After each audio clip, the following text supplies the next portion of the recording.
ఇలాంటి పెట్టే కదండి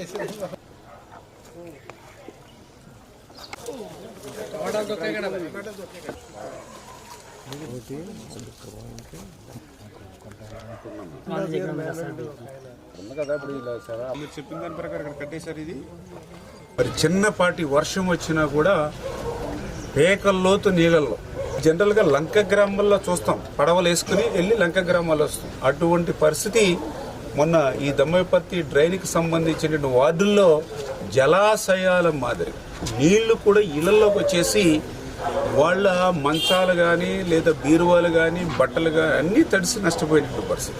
అటువంటి స్థితి ఏదైతే ఈ దమ్మపర్తి డ్రైన్ ద్వారా ఎఫెక్ట్ అవుతుందో మరి దాన్ని ఆ రోజు నేను 2014లో మొదటిసారి ఎమ్మెల్యేగా నేను గెలిచినప్పుడు 1కి 100 సార్లు తిరిగి ఆ రోజు నేను ఒక 6 కోట్ల రూపాయలు నిధులు మంజూరు చేసుకుని, అదేవిధంగా గతంలో ఉషారాణి గారు మంజూరు చేసింది 1,40,00,000, రెండూ కూడా కలిపి ఈ నిధులు తెచ్చి ఈ టెండర్స్ పిలిచే సమయానికి దగ్గర 2017-18 సంవత్సరంకి వచ్చే సమయానికి తర్వాత ఒక్క రూపాయి పని కూడా ముందుకెళ్ళినటువంటి స్థితిలో గోతులు పెట్టే వదిలేసినటువంటి స్థితిలో మరి ఉన్నటువంటి ఇళ్ళు ఎవరైతే ఉన్నారో మరి వీళ్ళు కూడా ఆ రోజు ఆ కాంట్రాక్ట్ని నిలదీస్తే దానికి ఏదో మా మీద ఆ రోజు ఉన్నటువంటి వైఎస్ఆర్సీపీ నాయకులు ఇష్టానుసారంగా మాట్లాడారు.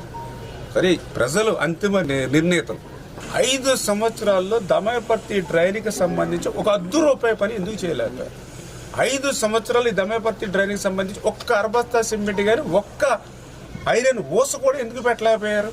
పోనీ మీకు ఏమైనా అధికారం లేదంటే అక్కడ ముఖ్యమంత్రి గారిని ఉపయోగించుకుని ఇక్కడ ఇన్ఛార్జీలుగా మాత్రం అధికారాన్ని అనుభవిస్తారు. ఎందుకు దమ్మపర్తి డ్రైన్ మీద ఎందుకు అధికారాన్ని అనుభవించలేదు అంటే